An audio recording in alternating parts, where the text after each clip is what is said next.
online, and for those of you in the house, I say thank you very much for registering to participate in the first School of Life Skills for 2025. So the reason why we do this is that God gave me an idea to empower individuals, to encourage individuals, not organizations, not businesses. What God told me was that if you have one strong individual, that individual will build a strong family. Once you have a strong family,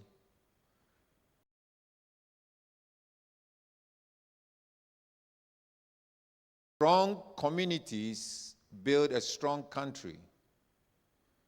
A strong country becomes a better world. When you train one individual, that individual can go out there and build a big business. That individual can build a strong party. That individual can make a better world for him or herself and for us all. So the focus of this ministry, of this school, is the individual. So we focus on one person at a time. And once we transform one life, our future goal and future plan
But I've come to realize that success is not for a selected few, but it is for the few who choose to succeed.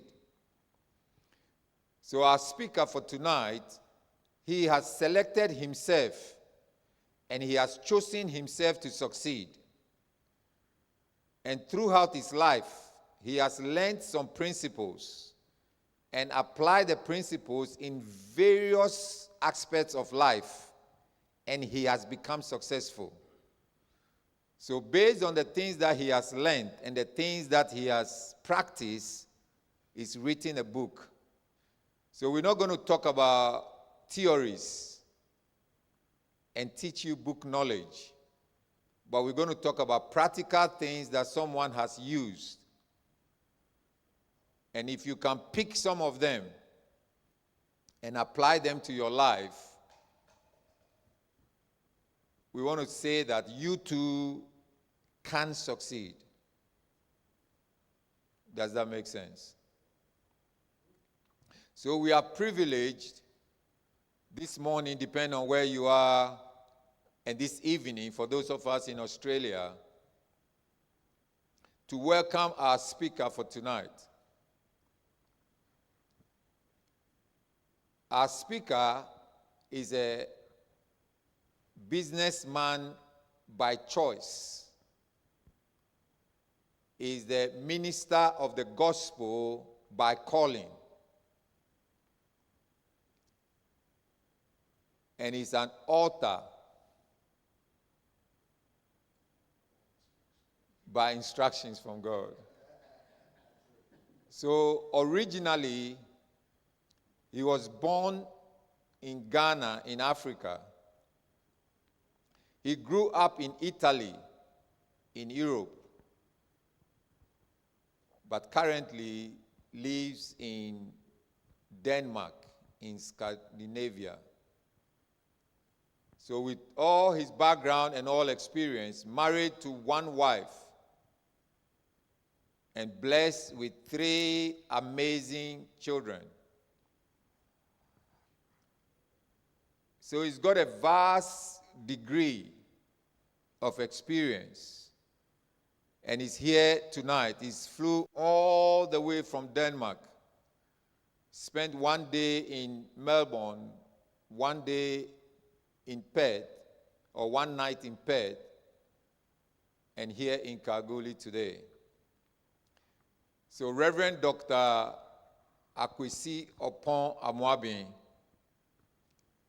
this is the School of Life Skills. And we want you to teach us some of the principles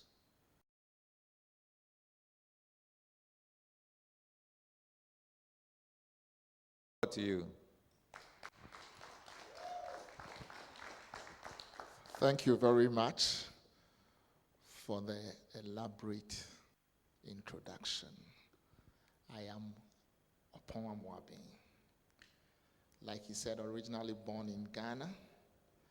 I was born to an intellectual background. My dad was a lecturer at the University of Cape Coast then, and my mom happened to be a Set A teacher. So I was born one way or the other from an intellectual affluent background. And so as I was growing up, everybody was looking at me as one of the choicest and favorite to become perhaps a lawyer or a doctor. But right from my beginning, I realized that I had this outstanding gift of oratory. And so I had passion to stand before people and express myself the best way I can. In those days, I was young. However, little did I know that the beautiful life God has begun, having such a good background from a mom and a dad, was coming to an abrupt end. My dad happened to travel to the United States of America in 1970, and the pull of the United States and this American dream buried him, and he never came back to Africa. So at the age of 9 years, I was thrown to the backwood of life, not knowing what was going to come out of my life. But I will tell you, the journey began when I met Jesus. I wouldn't be able to express any thought unique to you this evening until I point you to a man I met that changed my life. Today, I have the opportunity to be in a country my dad was supposed to be a lecturer in. But in those days, if you heard about Australia, it was like going to Mars. So he never obeyed that call. I might have been in Australia probably from that time, but it never materialized. But here I have reinvented the wheel and renavigated my path. And today I stand before such august people. And I want to take the opportunity to celebrate you for being here to listen to me. Clap for yourself if it's possible.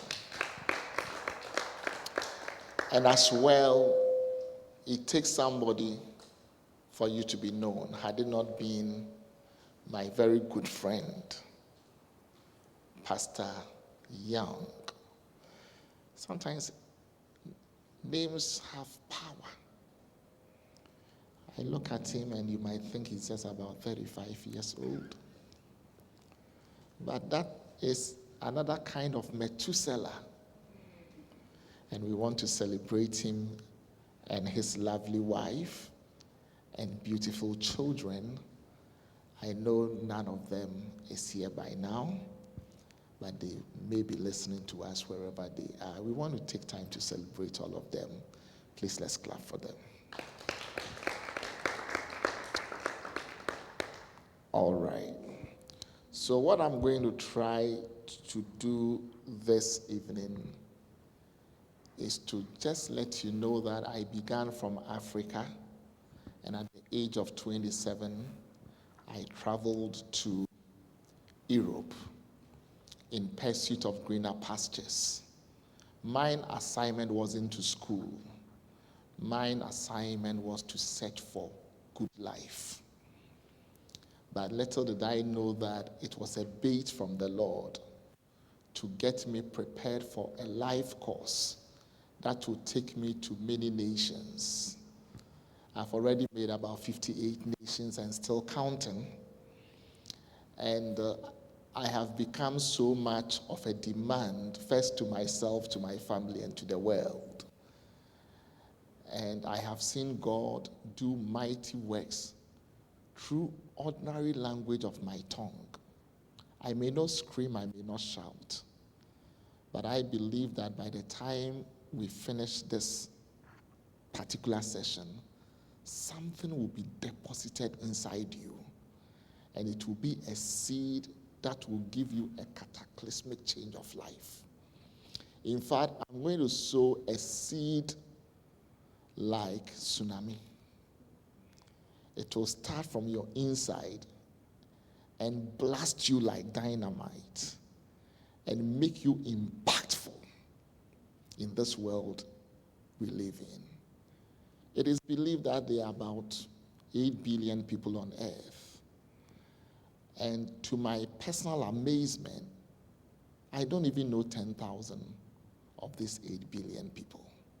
So should I have opportunity to know you, then perhaps it's a divine classified information that you are playing a part in my life role as a man.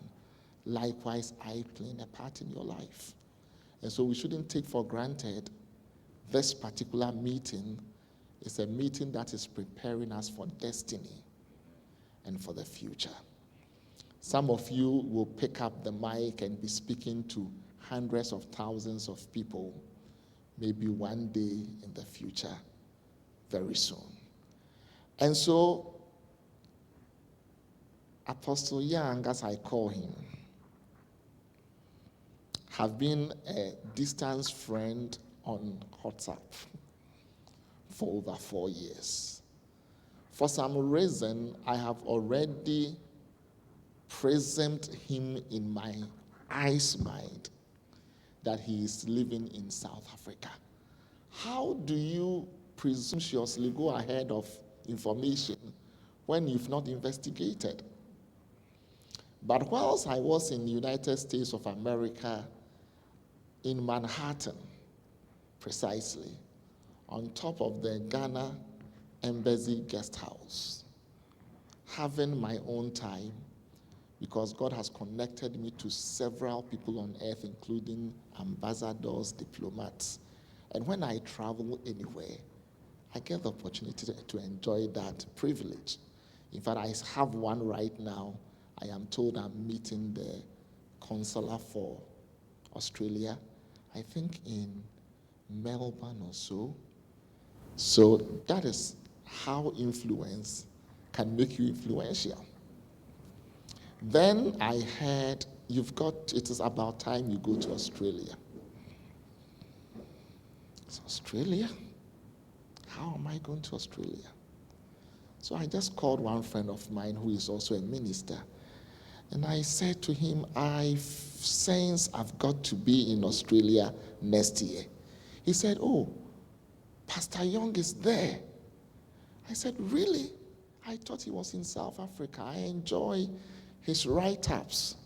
And sometimes I listen to him. He's an outstanding person. Is he in Australia? Then I've got to connect with him immediately. So I reached out to him. Sometimes your next level is with someone sitting by you you've not recognized. But if you can recognize a person sitting by you, that person may be your visa and sometimes your passport.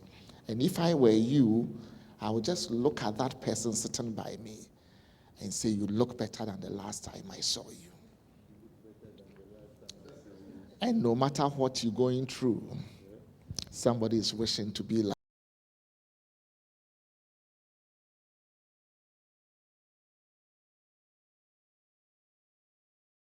construction. Ask that person, do you believe? And tell that person, I do. Well, I came here to covet a faith for you, to tell you that you are one of the greatest people I've ever come across.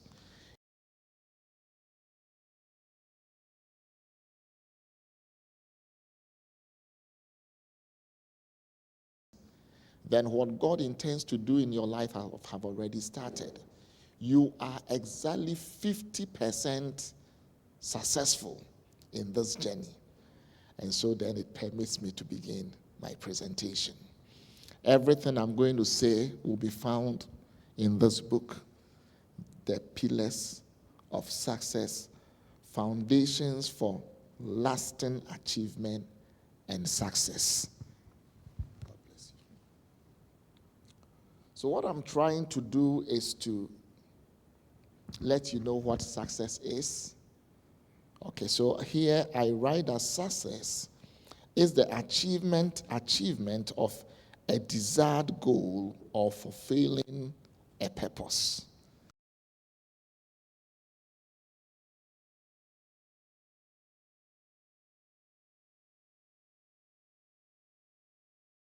An event. Okay? This particular program is successful because Pastor Young has achieved his desired goal. Okay. It can be personal, professional, or moral. So let's take it first personal. Okay? When you achieve your personal happiness and growth, you are successful or you've obtained success. Let's take professional. When you fulfill your career, you are successful or you've obtained success. Moral, living by the values you desire to live by. So you realize that everybody succeeds one way or the other, but it's not everybody who succeeds that is successful. For some, success is wealth or status. For others, it is inner peace, strong relationships, or faithfulness to their beliefs. Ultimately, success depends on what you most value. Okay? It is essential to understand that there is difference between success and being successful. Success, like I said, is just an event, but when you enjoy progressive success, you become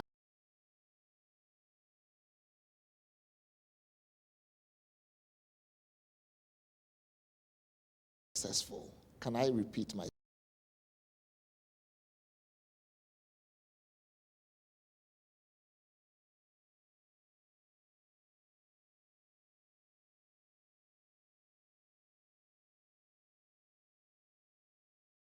ask is that who is the most successful man in Australia?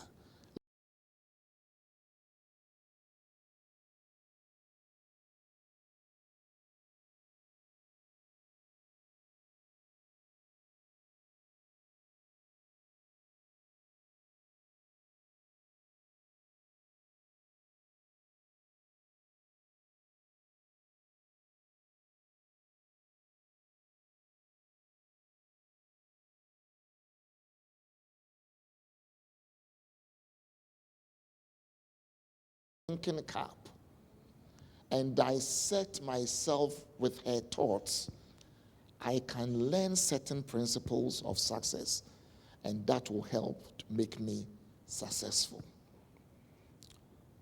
I hope I'm making a little bit of sense to someone here right now. All right. So success is an event, singular achievement. Being successful is a journey, a progressive state of continual discipline and growth in your career. All right. For you to be successful, you need to develop a certain type of mindset. I didn't say mind, but I said mindset. Mindset is the motherboard of the mind. How your mind is going to function depends entirely on your mindset. If the prism of your mindset is wrong, no matter the knowledge you acquire, you will misinterpret it and jeopardize your life. But if you develop the right mindset, then whatever knowledge is transmitted to your mind will be processed to make you successful in whatever you do.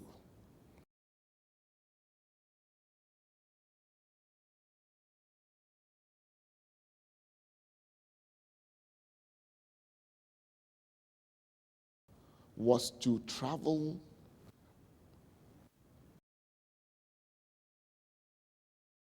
many countries the Lord will open gates for. I've already done 58. I am 55 years. So it tells me that every year I travel to one country. Someone at my age has already made 100, some 150 and more. I am not behind, but I haven't also arrived. But so long as I am still in the process of achieving that dream, I will eventually count many countries, and that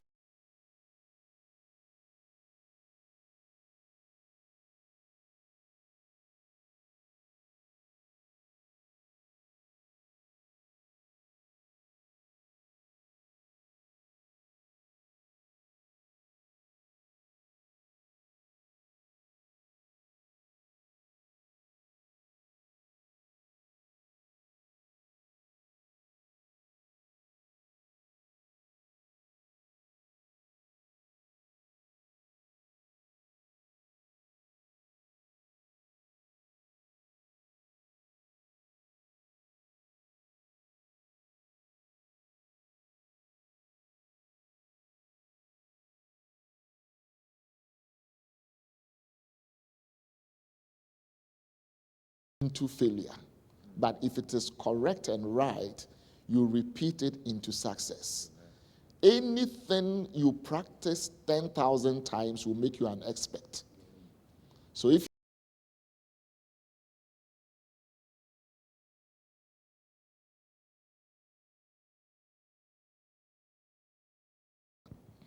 10,000 times. If you see someone giving oration in nations, influencing people in this world, the person has been a practitioner of that thing constantly, consistently.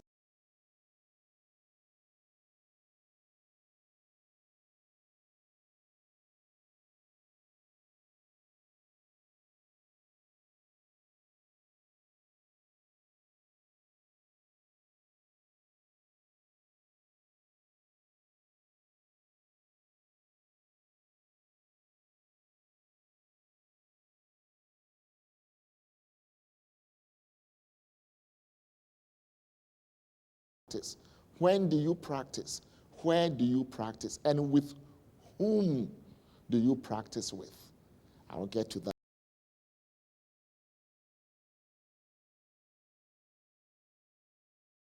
Repeatedly do. If there is anything you're going to forget, never forget. Do. Look at yourself, your personality, your beliefs, your convictions, your persuasions, your mannerisms, your attitudes, your behaviors, your conduct, your lifestyle is as a result of the things you have repeatedly done directly and indirectly. I came to inform 3 people here that if you want to succeed, you've got to be intentional. You have to be intentional in your approach to life.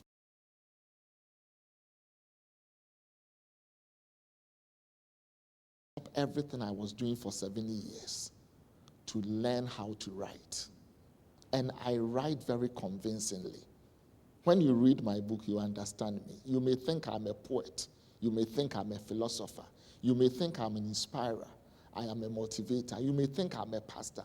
Sometimes I even pretend like I am a doctor because I think into what I write. And I realize that the more you think, the more you learn how to think correctly. And many of us, success may be elusive because we are just repeating the wrong things at the right time. And so failure has been inevitable.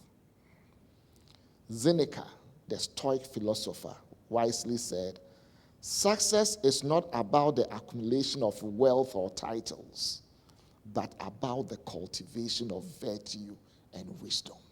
These are 2 nuggets you need to work with to confront tomorrow. Virtue and wisdom.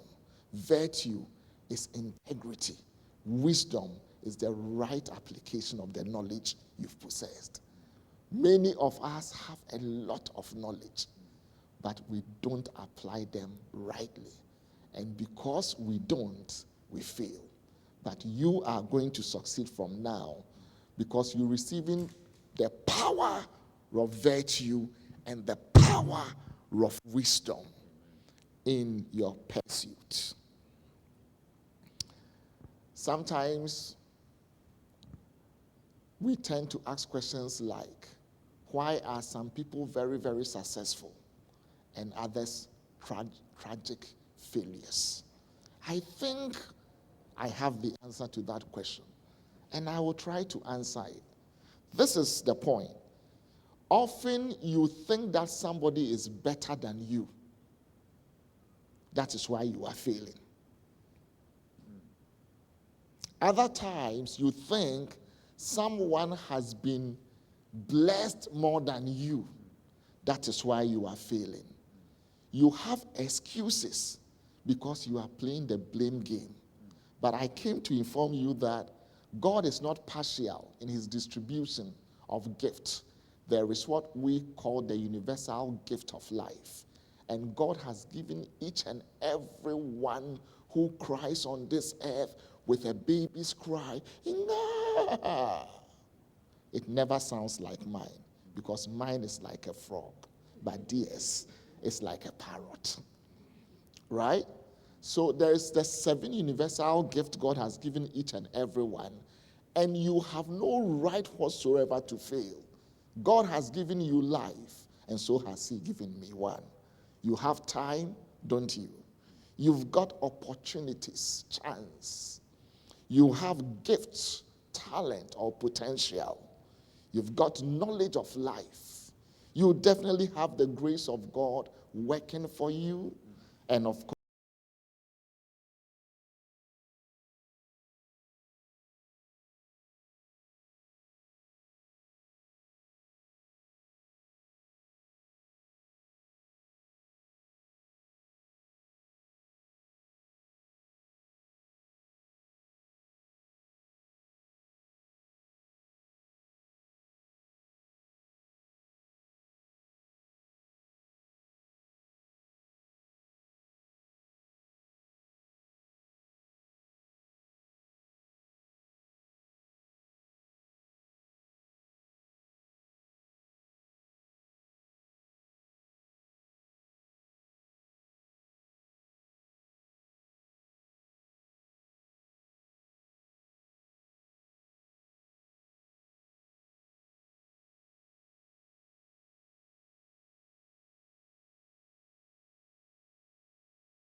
to the trajectory of success.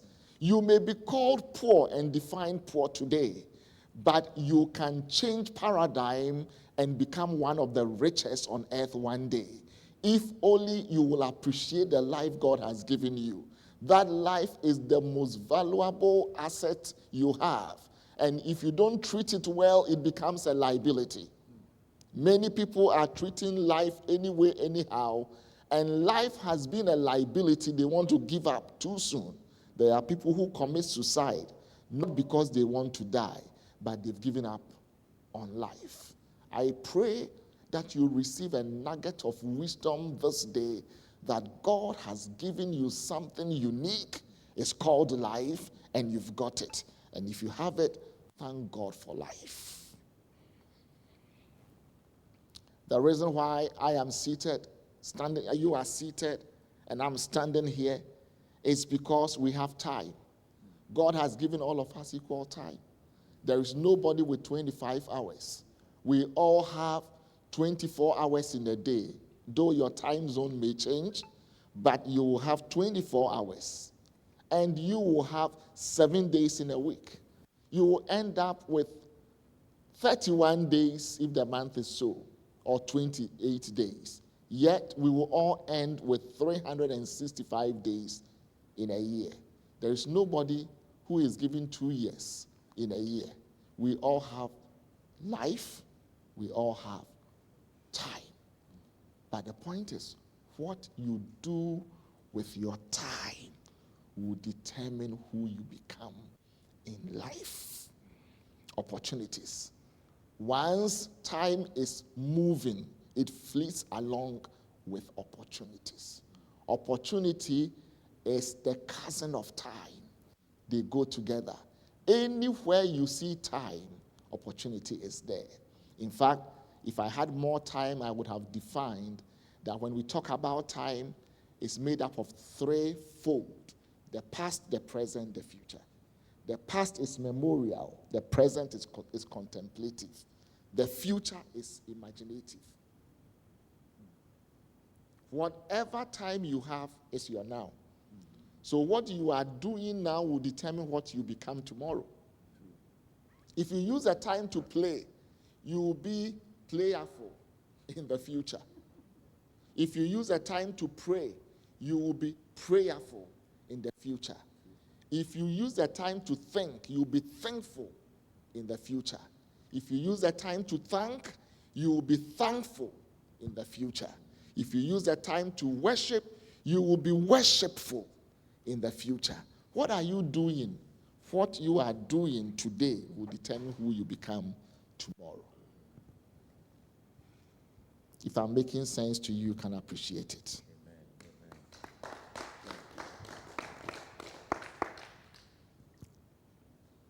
You are gifted.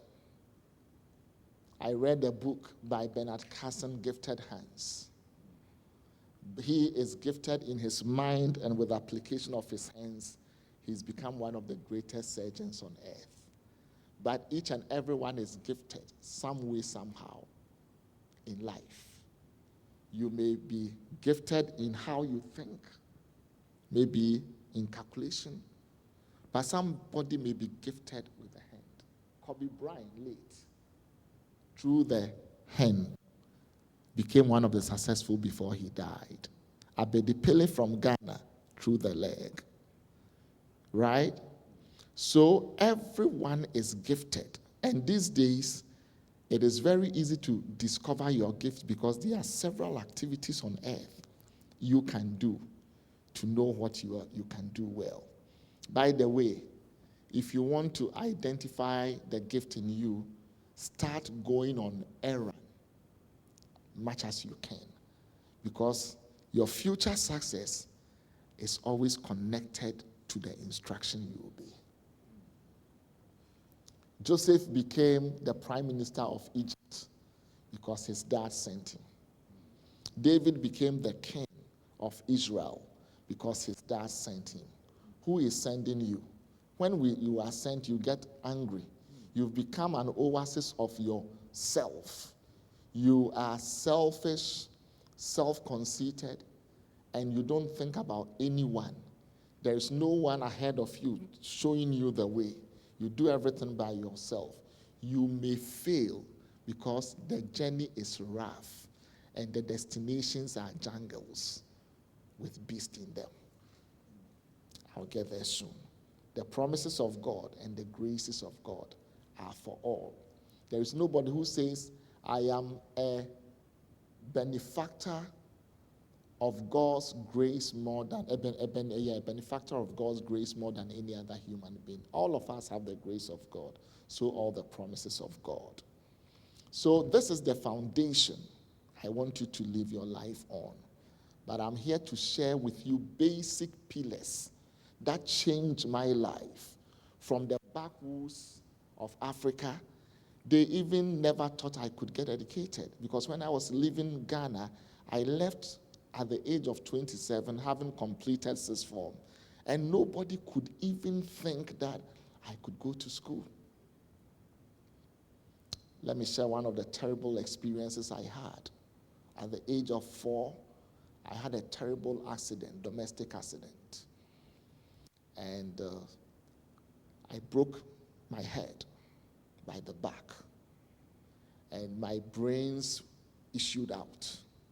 So they took me to the hospital and pushed everything in, with doctors' prediction that if good care wasn't taken, I may grow insane one day. At the age of 11, 12, I began experiencing mental hallucinations. When I had fever, sometimes a person will be in front of me and he will appear about 10. And so I would rather relate with the shadows than the image. I was getting mad because a prediction is made, and I've believed that prediction. It was a setback. And so I didn't have many friends when I was young. Most people didn't want to play with me. I was skimpish, smallish. I had a very contorted body, dried as a result of poverty. My mom was taking care of 4 children, 3 solid boys with 1 girl. And you know how boys are. We are wild, we are rough, we are crude. It's very difficult for you to tame a boy. And for a woman to tame 3 boys to make greatness out of them, Mama, I celebrate you today. Sometimes when she listens to me making presentations in the world, she tells me she stands up and claps for herself. And I say, Mama, you've got to do it more and more. Because anytime I stand out there and deliver a speech and people begin to clap, they are clapping for you, and that is your certificate.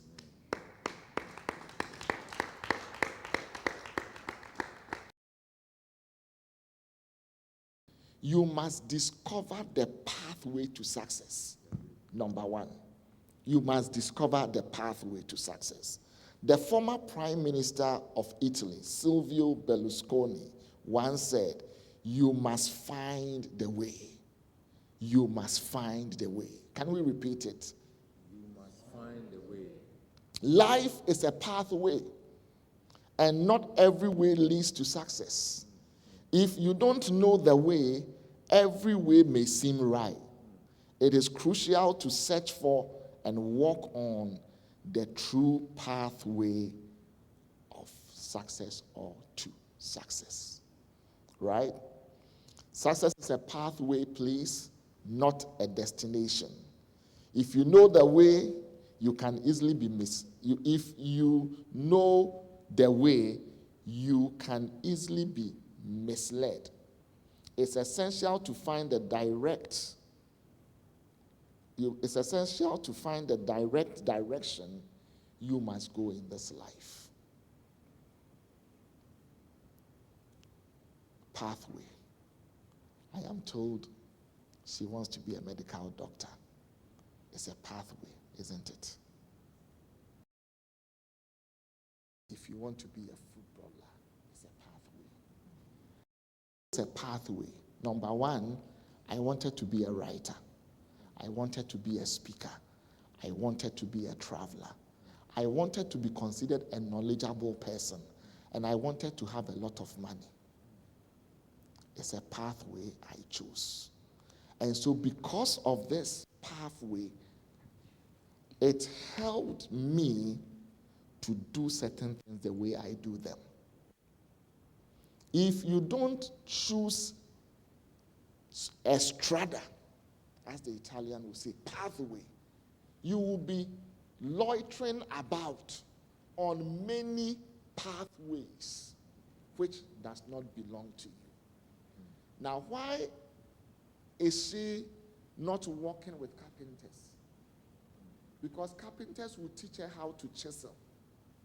But she doesn't need to chisel. She wants to use medical tools. So who do you think should be her best friend? Doctors. If you want to be a poet, you can't be with footballers. If you want to be a writer, you can't be with cooks. So you must have a pathway. What pathway have you chosen? Until you've discovered a pathway, don't move. Because many of you, you move too much. You are everywhere. You are known everywhere. You speak everything. That is why you are failing. You must be intentional, even what you say. When Pastor Young invited me, I thought I was going to speak to a church audience, only to know this afternoon that it went beyond a church audience. I couldn't come with a church message. I've got to prepare myself and meet the audience. What if I never had the information for this audience? I would have been a round peg in a square hole. Well, I can't pride myself until I finish my delivery. And your response to the delivery will tell whether I did well or I failed. So I'm waiting for the results. Am I making sense? Yes, sir. If you want to succeed, you must discover the pathway. But it is just the beginning of the road to success. Please listen to me. The second point, you must have a mentor or have a mentee. Say that again. You must have a mentor or have a mentee. Everything and anything you want to be in life, somebody has already achieved success in that and had gone through all the vicissitude of life to know the methods that work from the methods that does not work. Thomas Alva Edison, who gave us the electric bulb we enjoy, over 10,000 times. So 9,990 times he failed. But on the 10,000th occasion, he succeeded. So they came to interview him and asked, Thomas, tell us, what does it take to succeed? He said, the way to success is the way of failure.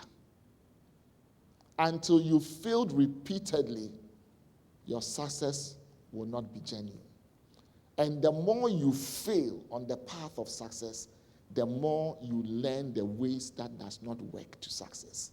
It's first lessons to know what does not work before you know what works.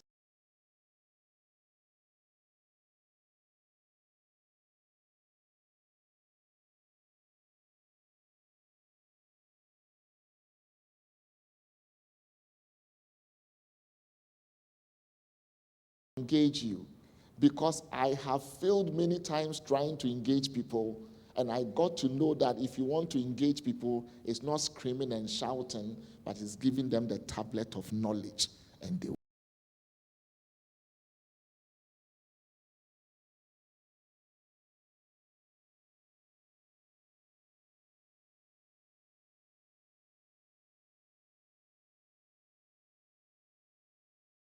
in your life. I am a student of the Bible, and I've come across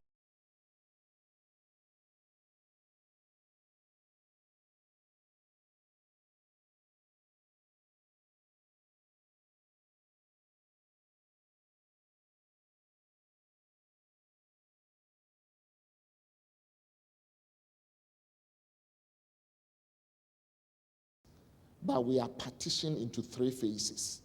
The first phase is to engage with our mentors. The second phase is to engage with our comrades. And the third phase is to engage with our proteges.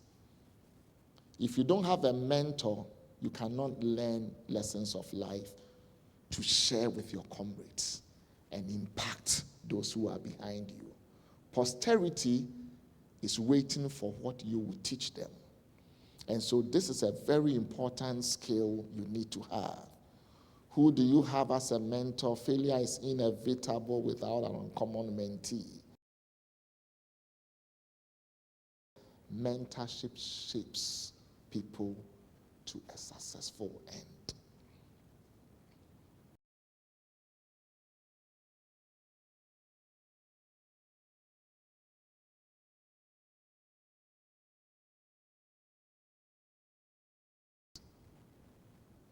Be extremely disciplined. And when I talk about discipline, I am trying to say make self-imposed rules and regulations to govern your personal life.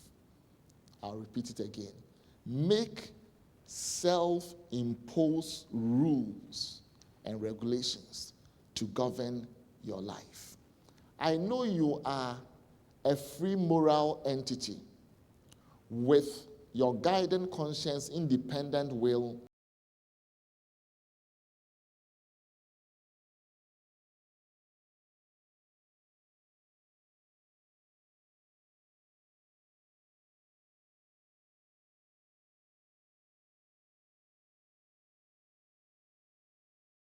and if you want to learn, you've got to read books. So either you read a book a month or a year. I will subscribe that for you to be up there in the realm of leadership. Try and read a book at least.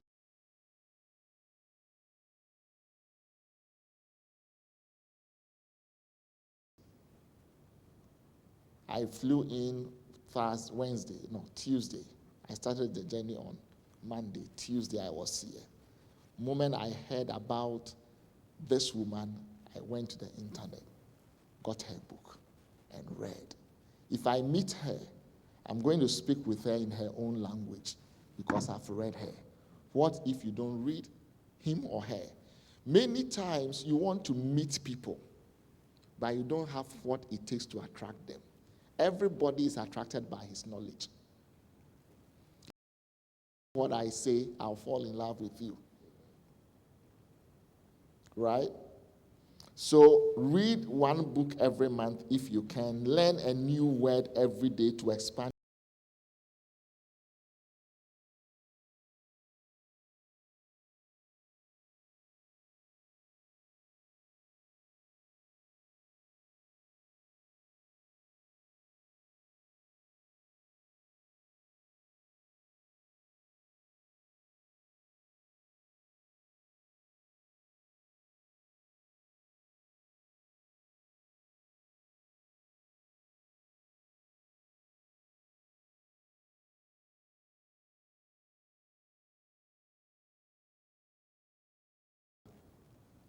Culture, traditions, and beliefs, instead of we to search for insights of life.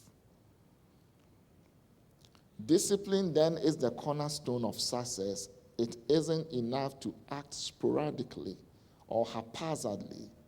Please learn consistency driven by discipline, and that will lead you to lasting success. I quote Seneca here. He said, "No man is free who is not a master of himself."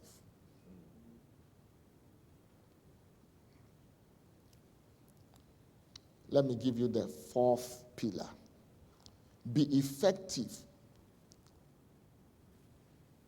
and efficient. Okay, so just imagine I visited you, right? And when I visited your hall, it was a little bit messy. And so you tell me, Oppong, I am going out and I'll be back in 4 hours. Please help tidy up my hall, right? Then when you came back from the house, you passed through your garage. I've washed all the cars in the garage, tidied the garage completely. What will come into your mind? Can someone give me an answer to that? What will come to your mind immediately? What? That I've been very effective. So what do you think your hall will look like? What? Then you entered into your hall and saw it the same way it was when you left. Now, I've been very, very effective, but I've been very inefficient. Because what was not expected of me is what I've used all energy on, and what is expected of me was left. So I've become a successful failure. Many people are successful failures because they are involved in things they are not supposed to be doing. You should ask yourself, why am I here? Why did God bring me here? What am I supposed to do? Who is supposed to be connected with me? And until you ask why, every act of yours will bring you tragedy. Many people just act. And because of that, they have become very successful.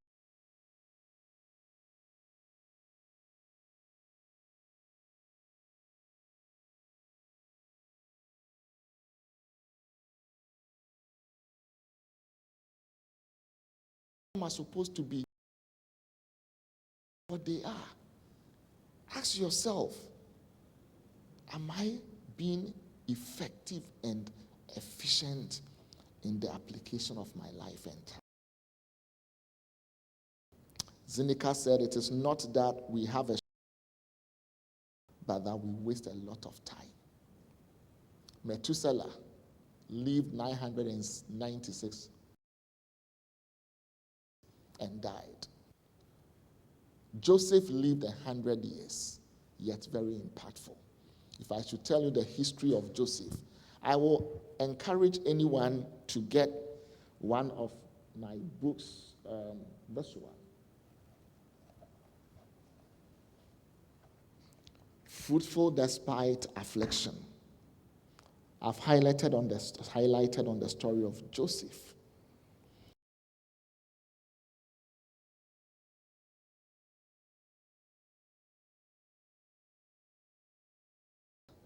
The first agroeconomist.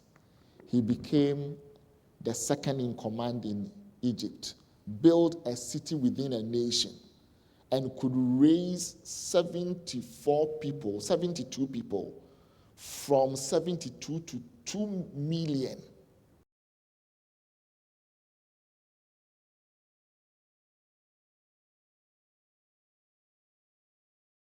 Effectively. Let me say that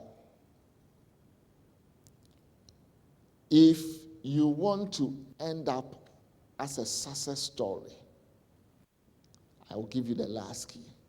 Write a book. Write a book. Please listen. You are about to be revealed. The day you are born to the day you live in right now has accumulated a lot of experiences and knowledge that the world need to have. Can you imagine? Buddha did not write. Confucius did not write.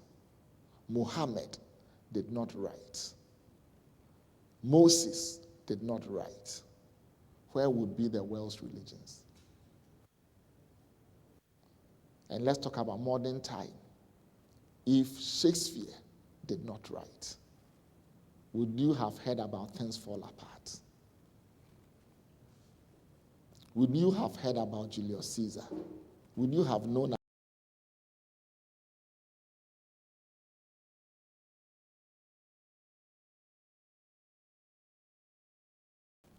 is going to be the roadmap for posterity tomorrow. Write a book, because your life is an epistle of stories that the world is waiting to read. I have written about 80 manuscripts and still counting. About 40 books and still counting. Because I know that I have an expiry date.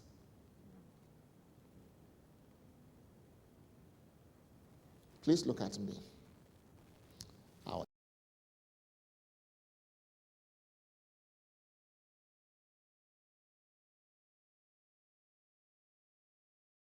Live forever on earth. That is the story we came to inherit.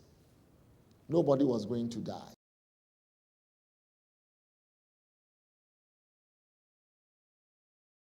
It developed wickedness in men.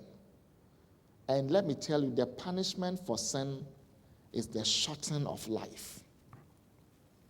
So God plugged us out from eternity lifespan to a period of 1,000-year lifespan. And even with that, no one lived up to 1,000. Methuselah nearly clocked 1,000. But God observed humanity on earth and saw that our wickedness was so terrible to the point that he regretted for creating man. And so he limited our lifespan from 1,000 years to 120 years. By the time Moses came on the scene, he realized that all his colleagues had died between 60 to 90. And so he prayed for himself, said, Lord, Aaron is gone, Miriam is gone, all the 2 million people I walked out from Egypt are gone. Are you going to take me too? So he prayed to God and said, Lord, the lifespan of a man is 70. A score is 20 years. So 70 is what?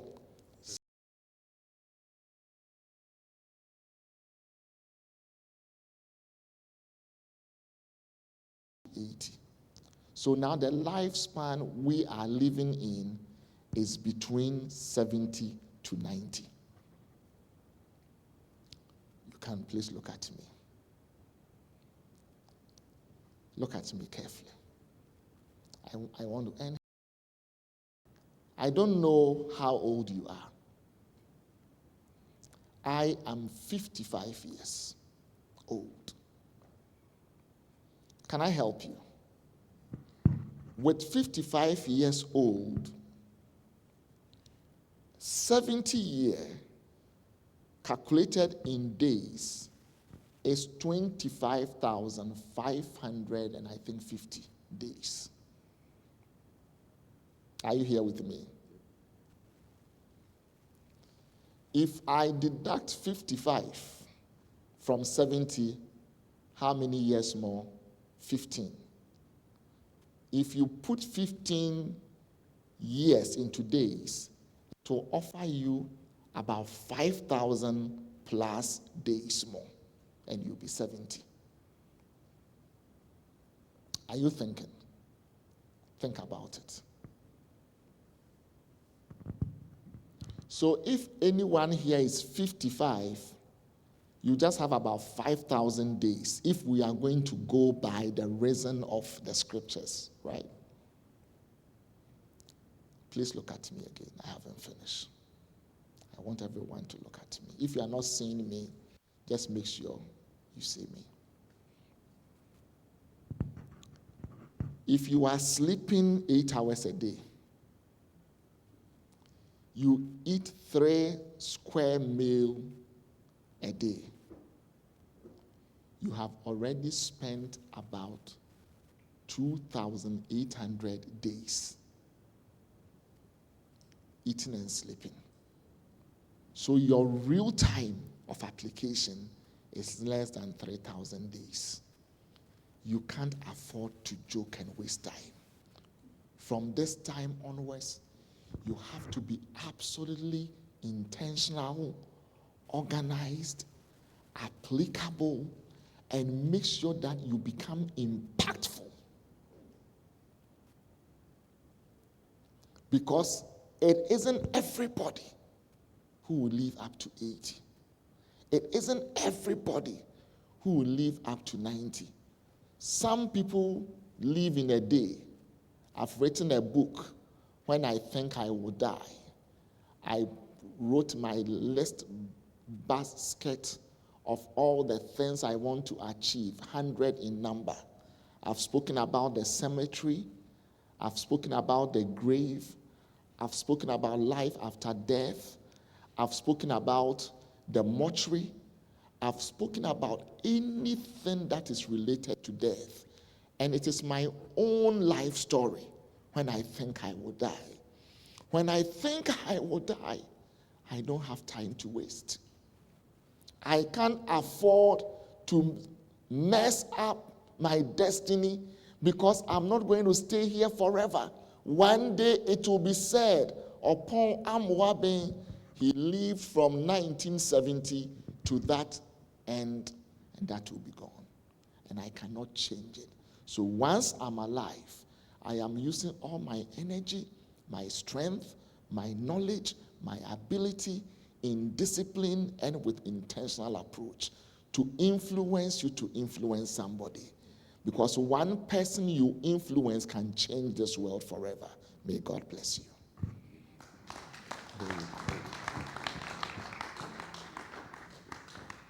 Thank you very much. Rev, can you please take a seat here? Just relax. So thank you very, very, very, very, very, very, very, very, very, very much.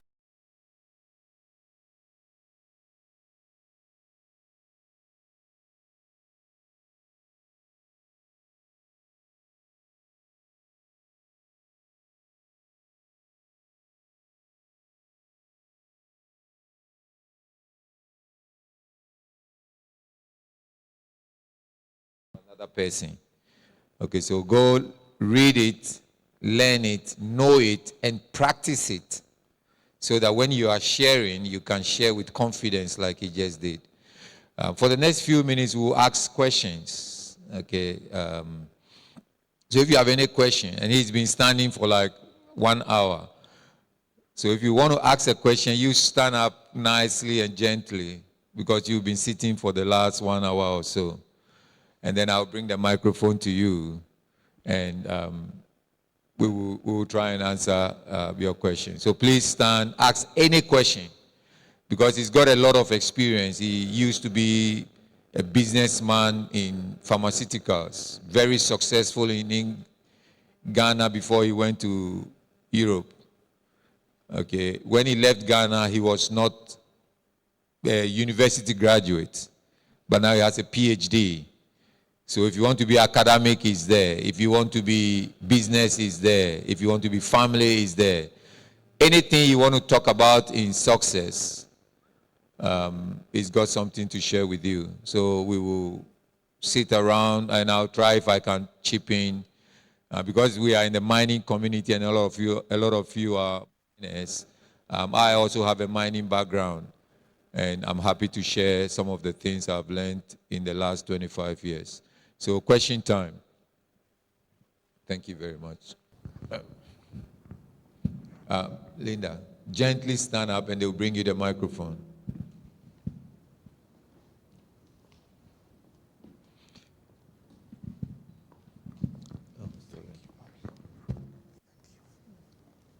So, thank you so much for this word of knowledge and the success of Pillar. When he was talking, there is something that I noted down that actually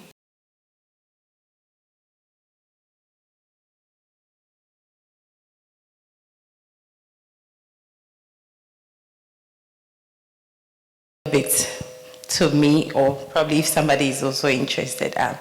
You made mention of the fact that some people are repeating the wrong thing at the right time. And I personally, I know I'm doing a lot of things, support the community. I do my own business. I'm a mother. So I just want to understand what you meant by that, so that, yeah, just let me know what you meant by that. All right. Once you are alive, time is always right. But what you do within time might be wrong. And we only say it is wrong when it is not under the construction of the purpose of your life. Now, you see, in this life, we all receive general instructions. Then we receive specific instructions. What makes you impactful when you meet people in public is the instructions you listened to in private. So whatever you are doing, it shouldn't be engineered by people. Otherwise, you are leaving people's opinion. It must be engineered from within. In our social and academic circles, we use the word, you've got to be educated. But if you look at the root of the word education, is the Latin word idus, which means something that first comes from within. So it is the expression of that which is within that should let you hook to those things which are without. Unfortunately, many people are running helter-skelter, looking for themselves from without, whereas it's from within. Let me give you a clear example. At the age of 4 years, I knew I was going to be a pastor. 4. But the fact that I knew it doesn't mean I was. I needed preparation. You get it? And because of the fact that I knew I wanted to be a pastor, it helped me discipline myself right from the beginning with my choices, the places I go, my friends.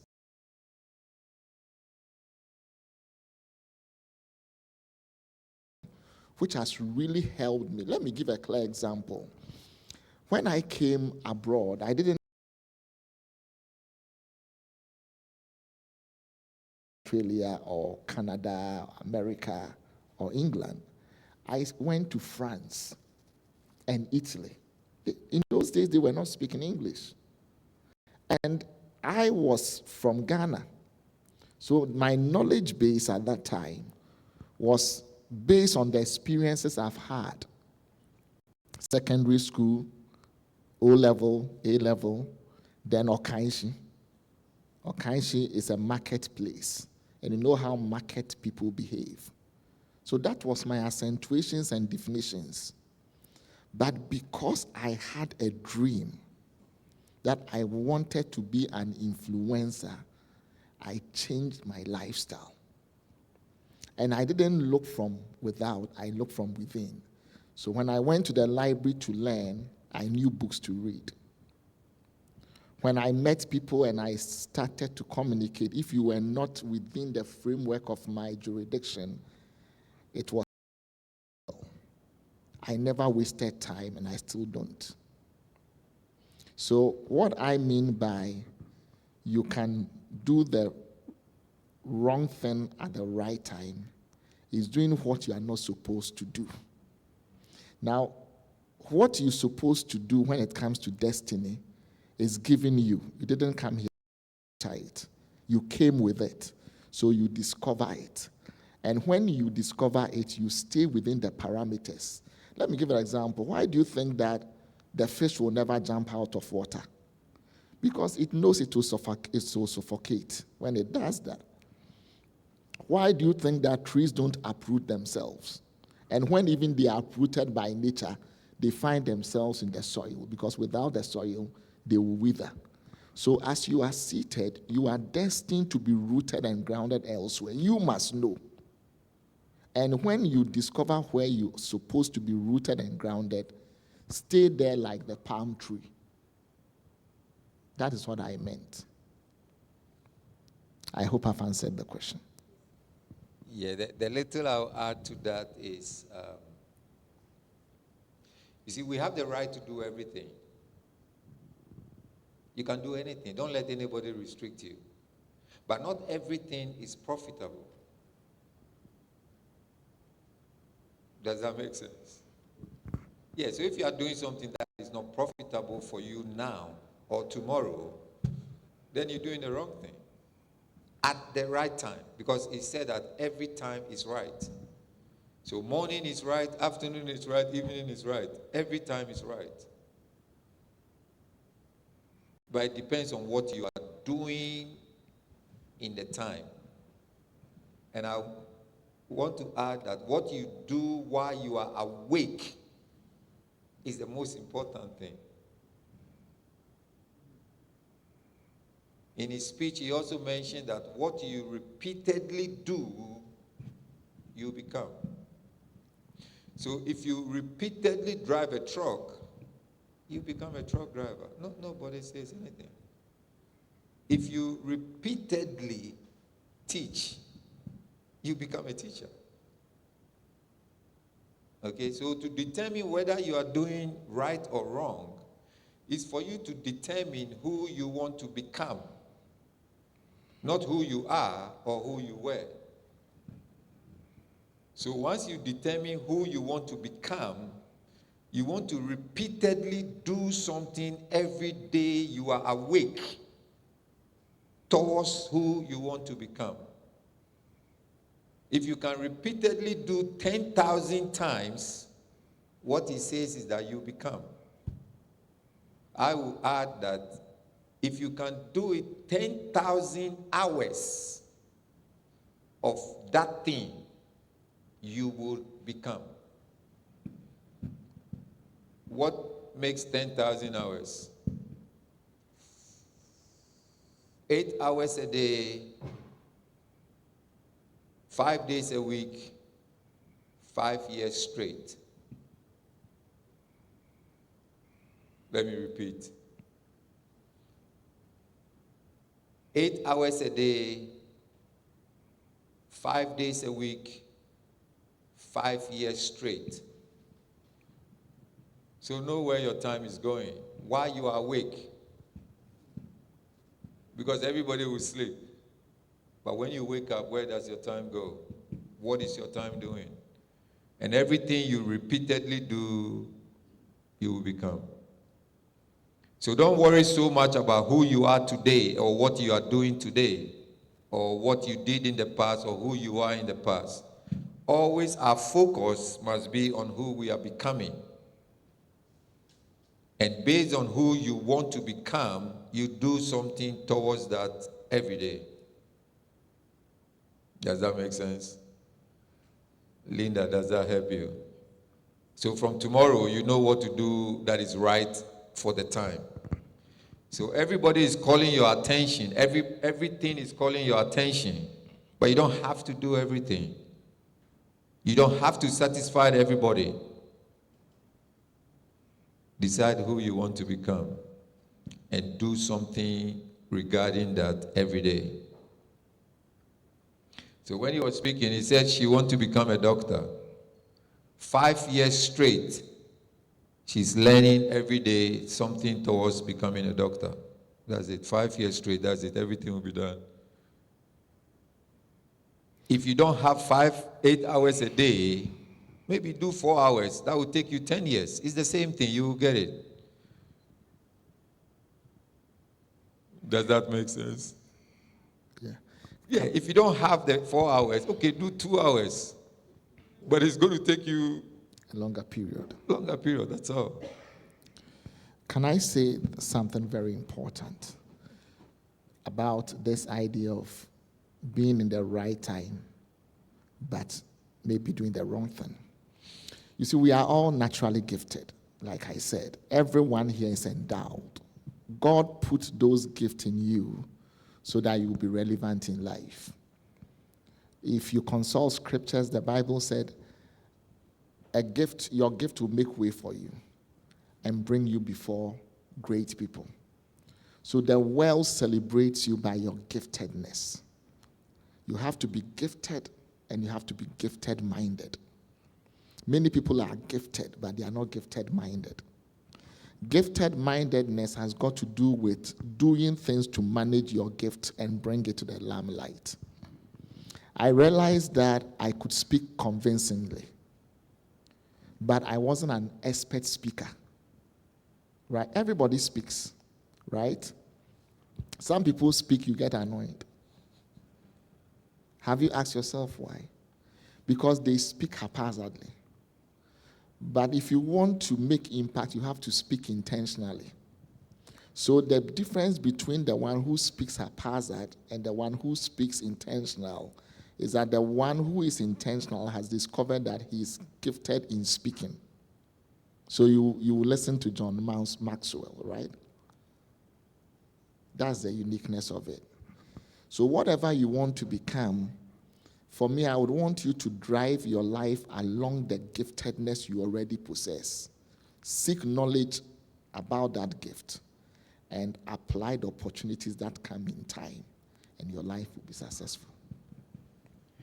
Thank you very much, Doug. Any other question? Anything that is beating your mind, or something that is said that you would like to speak out? Anything, any question or contribution? Thank you. I have a question, and it's about success. I want to know, is success related to societal views or your personal ideas and goals? Okay, success is never connected to the prism of the world. In the first place, they did not create you. They did not bring you here. They did not assign you. But you came to fellowship with them. So they shouldn't redefine your course. In fact, the first place to discover yourself is in God. You see, the fish was called out of the water to exist, right? So the tree from the ground. Man was called out from God. That is why Jesus, my mentor, said, without him, you can do nothing. So if you want to discover yourself, you discover yourself in God. And when you get yourself discovered in God, you will discover yourself in life. And then the world will rather come and appreciate you than to define you. The problem we have is that we leave the expectations of the public, what people anticipate we should be. They want to tell you how to talk, how to eat, who to marry, even the school to go, where all these things, society can recondition you. And if you are the type that is easily buffeted, I'm sorry for you that your life will end tragically. Let me share my life story. I lived in a community of people who were not highly educated. So they didn't really value knowledge that much. And that was the society I found myself. And I wanted to be a writer. So I was reading I was hungry for knowledge. And so I was using almost all my money to buy books. And everybody thought that I was insane. They stigmatized me, called me names, made fun of me anytime they saw me in public. And you know, when parents speak to kids about you, kids will tell you what their parents say. So sometimes I'll go to a place and the kids will say funny things about me. And I knew it was coming from the parents. But it didn't deter me. After 20 years, what people used to mock me with has become the tool through which I'm accumulating wealth. Right? I once visited a place and I sold over 1,000 copies of one book. What if I didn't write? So you may come from a background which perhaps is opposite your dream and vision. I didn't get opportunity to talk about that. Maybe another time I will share about how dreams will give you a work. The dreams you are having, there are two types of dreams. The first one is the one you sleep and you get, okay? Then there's the one you live actively and imagine. Both of them can make you successful. But dreams are only vehicles carrying your vision of life. And when you dream, that dream will help you build a lot of works. The Bible calls it businesses, right? When you are dreaming, don't share the dream because people will mock at you. The problem is that once we dream, we think that the dream is the actualization, so we begin to talk about it. You create enemies for yourself. You must rather brood on the dream, okay? Build yourself in the dream. Then as you live the dream, it will show by your works. So I was just silently writing. I remember the first time my wife saw me write, I just went, but those days, not today, but computer. I didn't know anything about it. I just went to Word and I started writing. And she asked, what are you writing? I said, I'm writing a book. And said, what type of book are you writing? I said, I'm writing motivational, inspirational books from the Bible. She said, in this city, what do you want people to say? Today, she's celebrating me everywhere.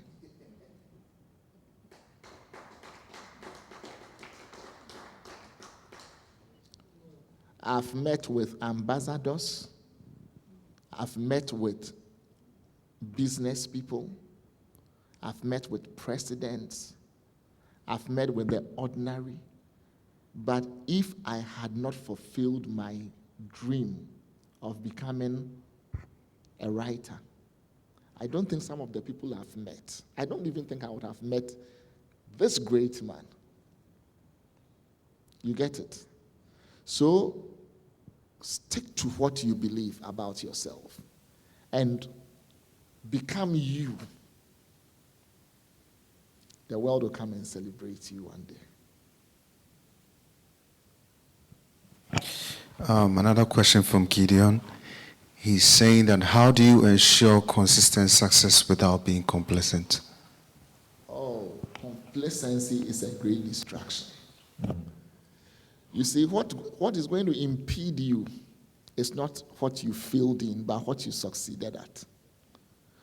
When you achieve success and you see it as a tabernacle or destination, it will stagnate and make you fail.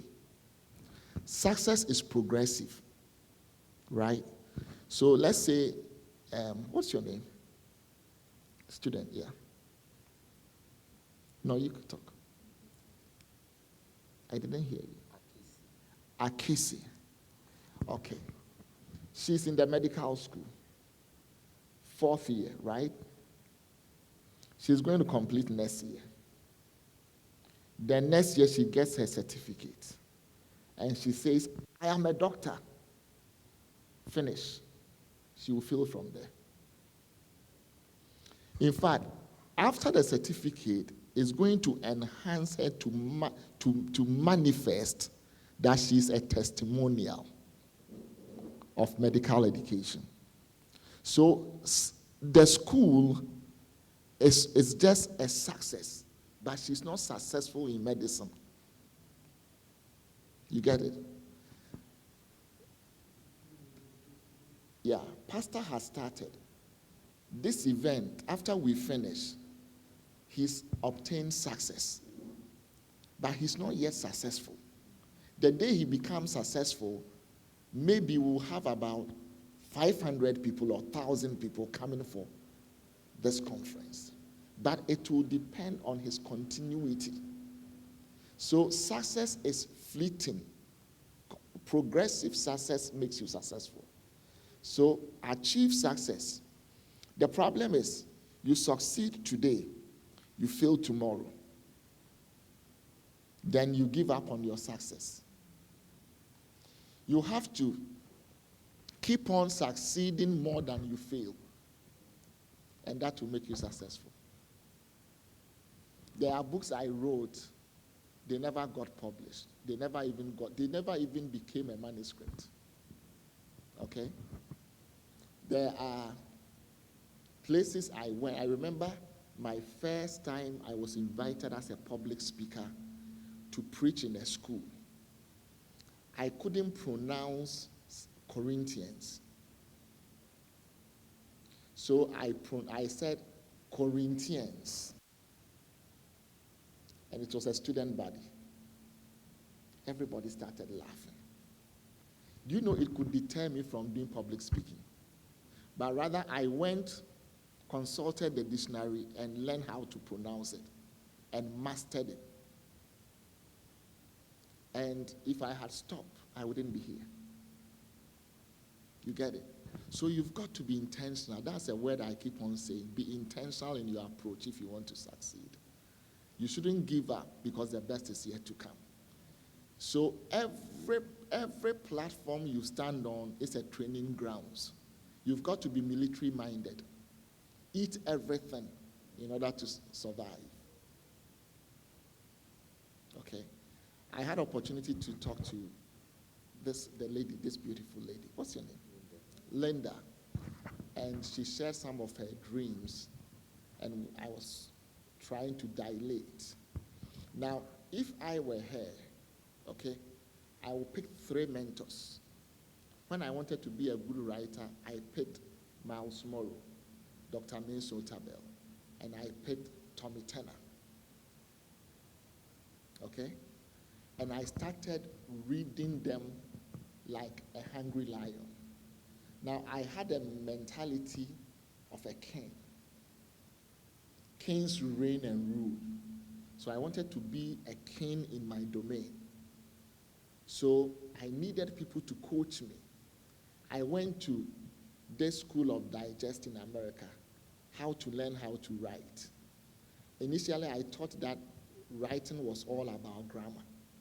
So in Ghana, you have to master your grammar to be a good public speaker. I went to the school and they said, no, it has got to do with technicality, your choice of words. And they pointed me to certain speakers who became renowned in the world, who did a lot of grammatical errors. And yet everybody listened to them. And so you will learn certain secrets about what you want to do that will put you on top or that will make you come on top. So it's about learning. Get mentors, then study them aggressively. If you want to be rich, you cannot desire to be rich and you don't have people who have money coaching you. When you go to a pastor to coach you, he will only teach you how to pray and pay tithe, which is good, but it will not help you to become what you want to be. Yeah. Okay? So all these lessons are learned. And if you don't learn them well, remember it's 70 years. And you might have spent 60 and you have 10 years. Charles, the first one is success is personal.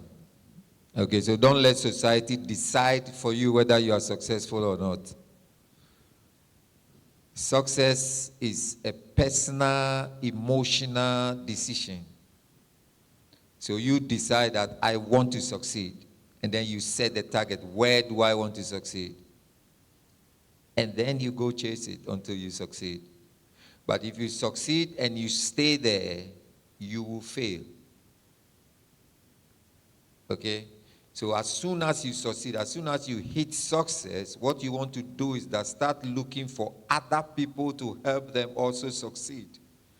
Multiply the effect of your success. Does that make sense? I became a successful geologist, and I trained over 100 geologists all over the world. Wow. So when the geologists have a meeting, they think that I'm a successful guy. Just train some people. Find somebody. If it's your own child, your friend, find somebody to train the person and make that person successful in the area where you succeeded. If you stop because you are successful, you start failing. Does that make sense? Winston Churchill says that success is not final and failure is not filter, but your ability to come back and do it again and again and again and again. That's what keeps you successful. Last question. We got 3 minutes to go. Anybody else have a question, contribution? And while we are packing, you can hang around and ask questions, but anything to go online and make it official. Can I introduce my books? Yep. Okay, so You got to here. I came with some books. Perhaps it's not everybody who might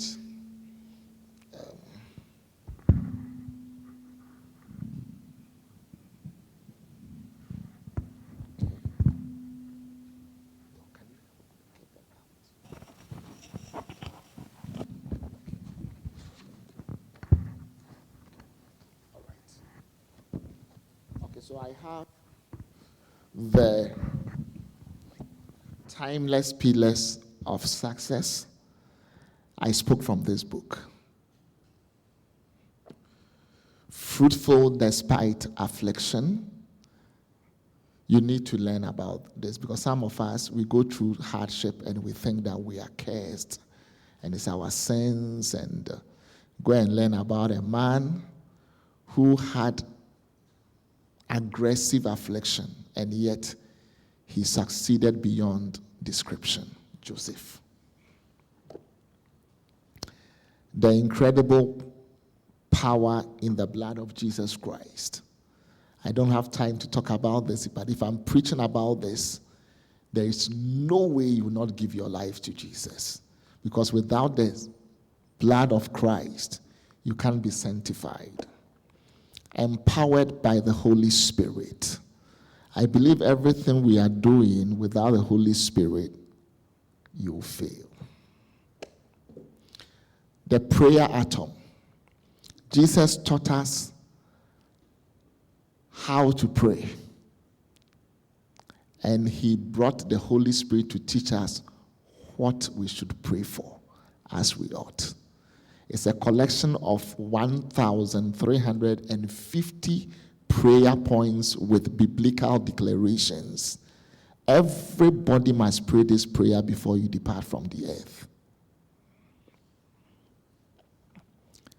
Power in the hands of a man. What made Moses go back to Egypt and deliver Israel? It was because of the power that was in his hands, the rod. And I'm saying that everybody has got his or her specific rod. And if you hold it and let loose for God to touch it, he gives it back to you, and it becomes an enigma and a miracle and sign to the world. So please, this one is $25, and this one is $35. I brought, I think, just 10 of this or so. And so please make my luggage very loose, light. Buy them for me. That is how I'm able to get around the world, okay? And also support my work. I have the Believers Empowerment Summit. It's a platform of conference I do in Europe every year. I invite people from all over the world. I believe next year your pastor will be coming. I have speakers from Canada. This particular year, speakers are coming from Canada and other parts of the world. And then I run the People's Improvement Center. The way to go is to also have 1 million people have my books in their hands. So if you pick one book, you are helping this campaign get fulfilled. I love you so much, And I'm grateful you also love me. And so you give the support needed. God bless you. Thank you very much for coming all the way from Europe to empower us, Reverend Dr. Oppong Amoabeng. Thank you very much for coming. Those online, thank you very much. Let's meet you at the other side of success. God bless you.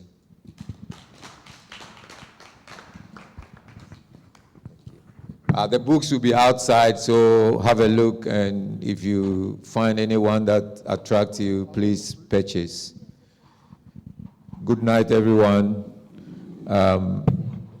Rev will be speaking tomorrow at Church West, so if you want to listen to him again, he will be in Church West tomorrow, and then he will be at the Oasis in the evening. What time do you start? 9:30, Church West, 6 o'clock, Oasis. God bless you. Thank you very much. Let's start parking right now.